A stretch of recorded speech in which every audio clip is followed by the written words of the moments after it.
Hello guys, अस्सलाम वालेकुम। आज का जो हमारा टॉपिक है वो है Newton second law of motion. इससे पहले हमने न्यूटन फर्स्ट लॉ भी कराया है, वो आप इससे पहले के लेक्चर में भी देख सकते हैं। Newton second law of motion हमें क्या बताता है? Newton second law of motion हमें मैग्नीट्यूड ऑफ फोर्स बताता है। It tells us about the magnitude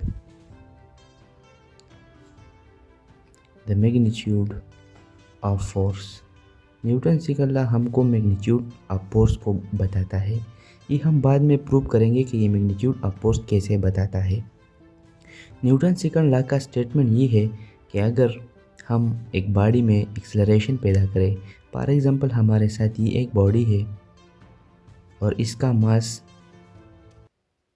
2 kilogram है, और अगर हम इस मास पर फोर्स लगाए, फॉर एग्जांपल हमने इस साइड से 5 न्यूटन फोर्स लगाया, तो इस मास में एक्सेलरेशन प्रोड्यूस होगा। Acceleration is produce.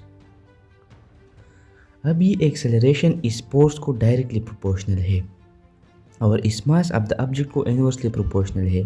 तो इसका स्टेटमेंट ये है कि दिस एक्सेलरेशन, ये जो मास में प्रोड्यूस हुआ, एक्सेलरेशन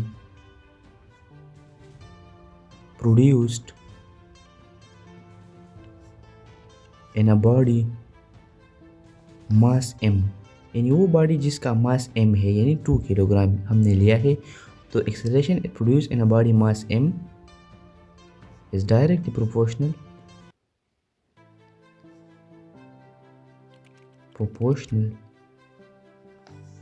to the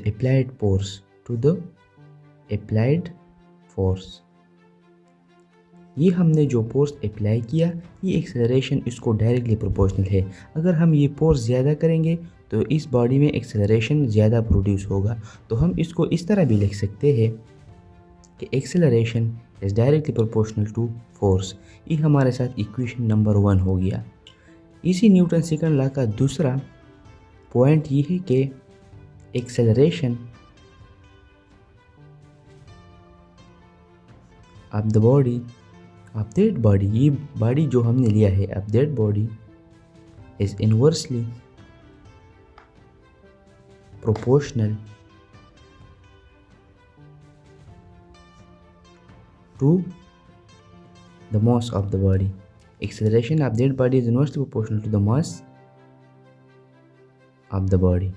इसका मतलब ये है कि मास के साथ इस एक्सेलरेशन का इन्वर्स रिलेशन है और फोर्स के साथ डायरेक्ट रिलेशन है।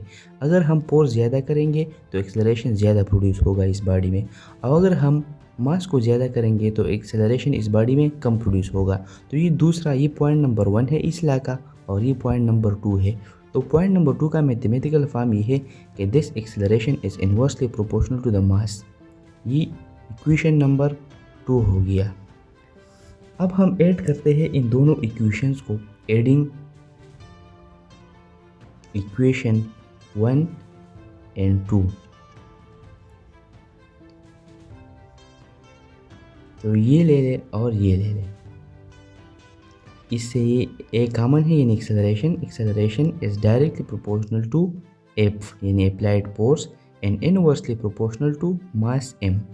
अभी हम क्या करेंगे कि एक्सेलरेशन इज इक्वल टू, अगर जब हम प्रोपोर्शनलिटी के साइन को ख़त्म करते हैं तो इससे कि इसकी जगह पर हम इक्वलिटी साइन लगाते हैं और कांस्टेंट लगाते हैं कि ई एफ अपनी जगह पर और डिवाइड बाई m अपनी जगह पर। अभी न्यूटन सेकंड लॉ में जो k है इसका वैल्यू 1 के बराबर है। ये MCQ भी है कि न्यूटन सेकंड लॉ में जो k है इसका वैल्यू क्या है, तो ये 1 है। तो ए इज इक्वल टू k की जगह 1, तो ये 1 ख़त्म हो जाएगा, f डिवाइड बाई m। अभी हम यहाँ पर फोर्स मालूम करते हैं, इस साइड से m पे मल्टीप्लाई करो और इस साइड से भी m पे मल्टीप्लाई करो, ये m और ये m कैंसिल हो जाएगा, तो ये f इज इक्वल टू ये m a के बराबर होगा। यानी हम इस तरह भी लिख सकते हैं कि f is equal to ma। जब हम अप्लाइड फोर्स मालूम करते हैं, हमने ये प्रूव किया कि ये जो न्यूटन सेकंड लॉ है ये हमको it tells us about the magnitude of the force. इसमें हमने मैग्नीट्यूड ऑफ द फोर्स को फाइंड किया, क्योंकि ये फोर्स है जब हम एक बॉडी का मास मालूम करें। ये मास ऑफ द बॉडी है, मास ऑफ द बॉडी, और ये acceleration produce in the body, in that body, जिस बॉडी का मास हम लेते हैं। Acceleration produced in that body, in that body, तो ये हमें इतना मैग्नीट्यूड ऑफ फोर्स देता है। दोबारा एक क्विक रिवीजन देते हैं Newton second law. Newton second law का काम क्या है? It tells us about the magnitude of force. ये लॉ हमें फोर्स का मैग्नीट्यूड बताता है।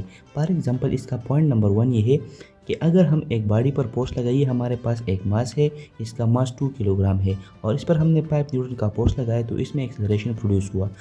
अभी इस लॉ का पॉइंट नंबर 1 ये है कि acceleration produce in a body, ये जो एक्सेलरेशन प्रोड्यूस हुआ इस बॉडी में अब मास m, ये जो इसका मास है, is directly proportional to the applied force. अगर हम इस अप्लाइड फोर्स को ज़्यादा करेंगे तो acceleration produce in the body ज़्यादा होगा, और अगर फोर्स कम करेंगे तो एक्सेलरेशन कम होगा। अभी दूसरा पॉइंट ये है कि एक्सेलरेशन ऑफ दैट बॉडी, ये एक्सेलरेशन की बात हो रहा है। Acceleration of the body is inversely proportional to the mass of the body. ये जो एक्सेलरेशन है ये फोर्स के साथ डायरेक्टली प्रोपोर्शनल है और मास के साथ इनवर्सली प्रोपोर्शनल है। अगर हम मास ज़्यादा करेंगे इस बॉडी का तो एक्सेलरेशन कम प्रोड्यूस होगा, और अगर मास कम करेंगे तो एक्सेलरेशन ज़्यादा प्रोड्यूस होगा, क्योंकि कम मास में एक्सेलरेशन प्रोड्यूस करना आसान है और बड़े मास में एक्सेलरेशन प्रोड्यूस करना मुश्किल है। तो हम फिर इस इक्वेशंस को ऐड करते हैं। इन इक्वेशन नंबर 1 और इक्वेशन नंबर 1 और इक्वेशन नंबर 2 को हम ऐड करते हैं। एडिंग इक्वेशन 1 एंड 2, तो इससे ये आता है कि acceleration is directly proportional to force and inversely proportional to mass. फिर हम इसके प्रोपोर्शनलिटी के साइन के बजाय हम यहाँ इक्वलिटी का साइन लगाते हैं और के कांस्टेंट लगाते हैं। अभी यहाँ के का वैल्यू 1 है, के का वैल्यू 1 है, और इसी तरह जब हम इसको मल्टीप्लाई करते हैं एम पर इस साइड और एम को इस साइड पर, तो हमें फोर्स मिलता है। फोर्स यहाँ पर मास एंड एक्सेलरेशन का बराबर होता है। This is the mathematical form of